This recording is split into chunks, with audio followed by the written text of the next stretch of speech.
Au sommaire de cette édition, tenue de la 3e session du Conseil national du crédit sous l'égide de la Banque centrale des États de l'Afrique de l'Ouest. La rencontre présidée par le ministre de l'Économie et des Finances, Aluseni Sanou, a réuni les représentants des institutions financières ainsi que ceux du secteur privé afin d'examiner les décisions du comité de politique monétaire. À l'international, au Cameroun, le président camerounais Paul Biya a prêté serment ce jeudi matin pour un 8e mandat. Voilà pour les titres. Madame, Monsieur, bonsoir et merci de choisir Maliba TV1. Je vous le disais au sommaire, le Conseil national du crédit a tenu sa 3e session au titre de l'année 2025. À l'ordre du jour, l'examen des décisions du comité de politique monétaire. La rencontre était présidée par le ministre de l'Économie et des Finances en présence des représentants des institutions financières du pays ainsi que des organisations fêtières du secteur privé. Écoutons Aluseni Sanou, ministre de l'Économie et des Finances. Nous avons un taux de croissance qui s'est établi à plus de 6%, un taux d'inflation qui est inférieur à 3%, un taux d'inflation de l'ordre de 2,9% et un taux de déficit budgétaire qui est de moins 2,7%. Des taux qui sont donc largement en dessous des normes réglementaires et qui placent notre pays en tout cas parmi les meilleurs pays de la sous-région et qui montrent les performances au plan budgétaire, au plan économique de notre pays. Je pense que d'ici décembre, nous allons pouvoir signer un accord de 150 millions de dollars avec la Banque mondiale. Et également, la Banque mondiale va financer la centrale solaire de Bougouni, qui fait à peu près 195 mégas. Nous avons également eu des échanges avec le FMI, avec lequel les échanges se sont très bien passés et qui a promis donc de venir faire une évaluation au Mali de l'utilisation des 73 milliards que nous avons obtenus au mois d'avril 2025. Je rappelle que nous sommes actuellement à une mobilisation de 68 milliards sur ce fonds. Donc cela va nous permettre donc de rentrer dans un programme avec le FMI qui va être appuyé par une facilité élargie de crédit dont les montants peuvent valoir environ 120 millions de dollars. Ouverture de nouveaux corridors. Nous avons depuis un certain temps mis en place une équipe technique qui travaille pour pouvoir déterminer les besoins et savoir comment on va orienter les différentes citernes qui arrivent. Et vous avez constaté depuis un certain temps qu'il y a un nombre important de citernes qui arrivent et qu'il y a de moins en moins d'incidents également sur les corridors habituels. Le ministre de la Refondation de l'État, Bakary Traoré, a présidé l'ouverture de l'atelier national de validation du rapport provisoire sur l'évaluation de la politique nationale de transparence adopté en 2015. Cette rencontre visait à élaborer un nouveau plan d'action aligné sur les réformes engagées pour renforcer la gouvernance et la lutte contre la corruption. Le ministre a réaffirmé l'engagement du gouvernement à faire de la transparence un pilier du Malikura.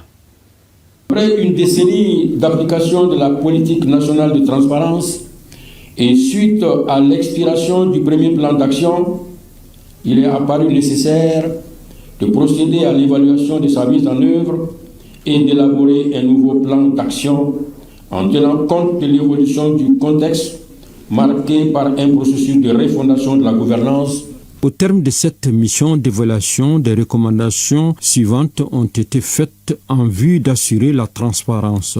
La promotion de la transparence dans la gestion des affaires publiques exige que les agents publics concourent au bon fonctionnement de leurs services et facilitent aux usagers l'accès à l'information, respectent la confidentialité des informations conformément à la loi et évitent toute situation ou attitude incompatible avec leurs obligations professionnelles ou susceptible de jeter un doute sur leur intégrité et de discréditer le service public.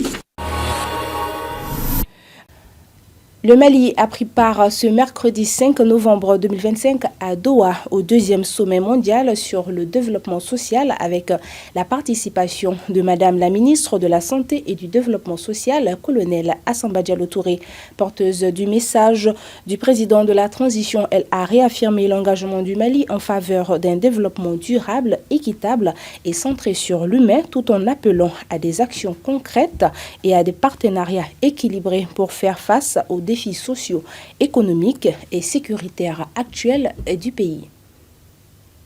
Le deuxième sommet mondial pour le développement social se tient dans un contexte de crise sans précédent, marqué par notre incapacité collective à contenir et à régler les multiples défis économiques, sécuritaires, humanitaires dans plusieurs régions de la planète, notamment au Mali et au Sahel. De même, nos sociétés restent fragilisées par la pauvreté, le chômage, les inégalités de tout genre, y compris la fracture numérique, les effets du dérèglement climatique, les évolutions démographiques non maîtrisées, affectant ainsi le bien-être collectif et individuel. Notre sommet se présente donc comme une opportunité réelle à saisir pour faire une évaluation objective de la mise en œuvre des engagements antérieurs, mais aussi et surtout d'adopter de nouvelles mesures permettant de répondre aux défis sociaux nouveaux et de satisfaire véritablement les besoins légitimes de nos populations. Le gouvernement du Mali salue à cet égard l'adoption de la déclaration et du plan d'action de Doha. Dans le cadre de la mise en œuvre des prescriptions contenues dans ces documents importants, le Mali s'engage à accorder une priorité de premier ordre à l'éducation, à la formation professionnelle et à la santé comme socle la famille. Il continuera également de s'employer à lutter contre les discriminations, à promouvoir l'inclusion sociale et à soutenir les plus vulnérables, les femmes, les jeunes, les enfants, les personnes âgées, les personnes vivant avec handicap, les déplacés internes et les réfugiés, tout en encourageant la solidarité et la cohésion au sein des communautés. Direction en Russie, où le ministre de la Jeunesse et des Sports chargé de l'instruction civique et de la construction citoyenne, Abdul Kassim Ibrahim Fomba, est en visite. Il prend part au Forum international Russie Puissance sportive à Samara du 5 au 7 novembre 2025. En marge des travaux, il a visité la maison Lénine, site historique emblématique. Cette démarche traduit la volonté du Mali de renforcer sa coopération avec la Russie dans les domaines sportifs, culturels et citoyens. Le ministre des Affaires étrangères et de la coopération internationale, Abdoulaye Diop, a rencontré ce mercredi 5 novembre 2025 le corps diplomatique accrédité au Mali. Les échanges ont porté sur la situation sécuritaire et l'approvisionnement en hydrocarbures. Le ministre a rappelé les efforts du gouvernement et de la Confédération de l'AES pour sécuriser le territoire et les convois. Les diplomates ont salué la transparence et les informations et réaffirmé leur soutien au Mali. S'agissant en particulier de la situation sécuritaire aujourd'hui qui préoccupe les uns et les autres, je voudrais, avant d'aller loin, d'abord reconnaître et saluer la bravoure des forces de défense et de sécurité du Mali.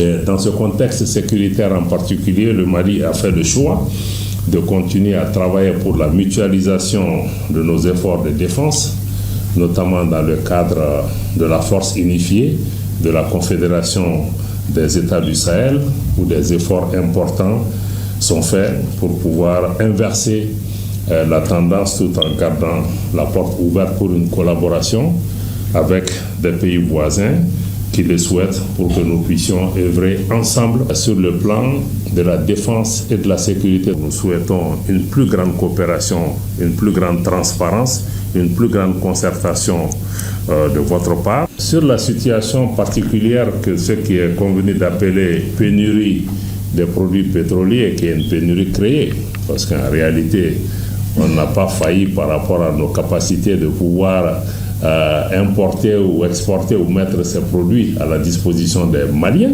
mais c'est une situation qui est artificiellement créée. Mais je dois aujourd'hui rendre un hommage particulier aux populations maliennes qui ont fait preuve d'une grande résilience face à cette situation. Et même les étrangers qui vivent parmi nous ont fait preuve d'une grande résilience, mais aussi d'une grande dignité. Rendre hommage aussi à tous les acteurs qui ont été impliqués à la fois dans l'importation des produits pétroliers ou même d'autres produits, pour le dédouanement, la sécurisation, le transport et la distribution de ces produits. La situation des pénuries actuelles, je dois vous le dire, elle est temporaire. Le gouvernement a pris des mesures fortes, notamment dans le cadre du comité interministériel de gestion des crises et catastrophes, SECOGEC. Hors de nos frontières, au Gabon, le président Brice Clotaire Oligui Nguema exige la démission de tous les ministres élus députés lors des récentes législatives. Selon la déclaration lue par le ministre chargé de la réforme des institutions, ces fonctions sont incompatibles avec un mandat parlementaire. Les ministres concernés ont 2 semaines avant la mise en place du bureau de l'Assemblée le 17 novembre prochain pour quitter le gouvernement. Cette décision rompt avec les pratiques antérieures où les élus pouvaient conserver leur poste en laissant siéger leurs suppléants. Terminons au Cameroun. Le président camerounais Paul Biya, 92 ans, a prêté serment ce jeudi 6 novembre 2025 pour un 8e mandat lors d'une cérémonie à l'Assemblée nationale à Yaoundé. Une formalité pour celui-ci qui s'est livré à l'exercice pour la première fois le 6 novembre 1982, il y a 43 ans, jour pour jour.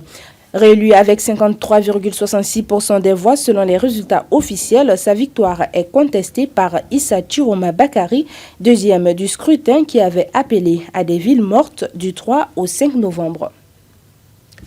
Chers téléspectateurs de Maliba TV1, nous arrivons au terme de cette édition. Merci à vous de l'avoir suivi. Au plaisir de vous retrouver très prochainement.